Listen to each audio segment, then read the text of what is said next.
hijaaba keessa ishee ammoo muqqeerraa mo'itu jechuudha. Intala sharmuutitti boqoyyitti. Huccuu gurraatti inni sheekas hin fakkeessu intala haadharaawo.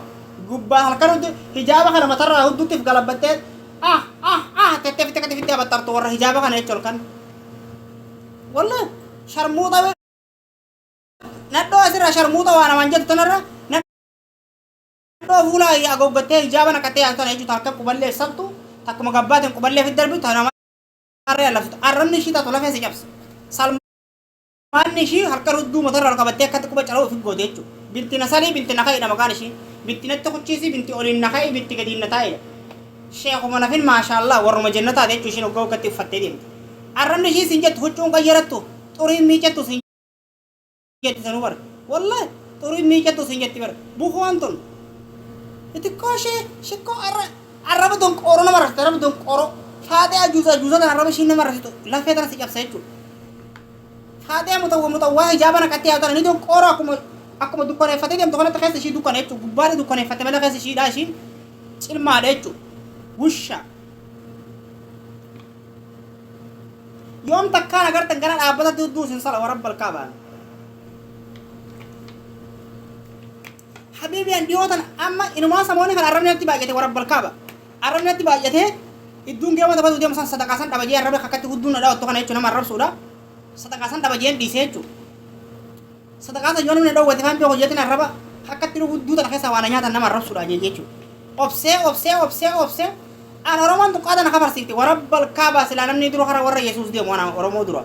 Namni osoo arrabni namaa waa godhee ana kadeemee kiristaana ta'u sila burgorama kadeemee warra kiingi Yesuus dhagee habiibi innaa faddallaakum Yesuus jarka kan dhagee jechuudha. Wallahi ana jechuudha ni dadhabdan malee. Na jala buutanii halkanii guyyaa kun korman jaddaadha. Kun dhiiraa miti dhala. Mee maal abbaa keetii fitte don burgorama gabbee maata fayyada dheessee hiisiise miidiyaa kanarraa jechuudha. Qushaasha. Sirikoo ummata buko nama meeqa kafarsiifte miidiyaa kanarraa arrabaan. Harargeen faan nama meeqa kafarsiifte harargee nama meeqa amata baranaa keessa harargee yoo xiqqaate nama torbamoo jaasa kiristaana ta'e addee beektu. Kun habiibi kiingi ayyuub jaba waan akkasii hin dandeessu.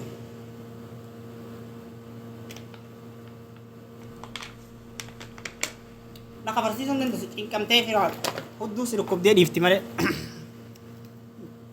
Amantiin jijjiirsiisuu hin dandeessu habiibi. Horman jaddaalii miti odon Israa'el illee ta'in hin jiraadha malee uumaa takka amantiin jijjiiradhu. Israa'eluu yoon ta'in hin jiraadha malee amantiin jijjiiradhu. Suudaanitu hudduu si salaayee na salti maal rakkoo qabamaa. Na saltee Suudaaniin. Ilma haati muttee gubbatti cidhaan lakkuu qabdu qoy ilma sharmuutaa jechuudha. Gabaree ilma haati dhaabbatatti na salte. Ilma haadha salee sallag godhee takka dhalchee gaara galchee diggalomsee mana galche. Dhagaan gaaraa keessa shakka godhee muxxee haadhateeti ayyuu bilcha godhee gamanaan gaara gamas hin gaara muxxee haadhateeti gidduun farda magaala yabuutii muxxee haadhateeti jilbara naabuuti gamanaan shigiree gamas shigiree fagaara haadhateeti takkeessa hin jiree digalu bakka leenci galu haate shakartu dardarri saloo jechuudha. Gamanaan gaara gamas hin gaara muxxee haadhateeti gidduun farda magaala jechuudha. Of kabajiyyees qardees dadhabeemi haati haadha gadiin jirtu of kabaji nan tuqin narraa gabbuu natti hin bu'u sitti hin bu'u naan diddeemi akkatti salee si garsiisa jechuudha habiibi. Warabbal kaaba angana nama arrabsuudha hidhadhee jechuudha. Warabbal kaaba haadhateeti miti haadha abbaa keetii arrabsuudha gana hidhadhee jira miidiyaa kana gubbatti yoo barbaade fooloon irraa deeffadhu habiibi. Yoo ansiin taane fooloon irraa deeffadhu nan tuqin sin tuqu khalaas. Fooloo keenya irraa deeffadhu sin tuqu nan tuqin. Wanni waliin dhufitu jira. Fooloo na gootee nateen hordoftaami narraa deeffadhu chaw. Ansiin tuqu nan tuqin. Nana marrabsu gartee guyyaa tokko liifii fayyaa nagaa dhufe yoon dhufe sirba kiyya baradhee daansii yoon taphadhe sin galchu anaaf rabbii biyya qabrii kana hatti dhaqitaa dura bisii miti waan si galchen qabdu hay qushaashaa namaa hudduu sana akkamiin namaan jedhamni ilma dhiiratiin dhiira akka tanteetitti barra dhiira akka tantee ati hudduu salamtee garte namni dhiira ofii akkamiitiin akkamitti hudduu salamta namaan jaa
Gusto kong magsyabakan ko.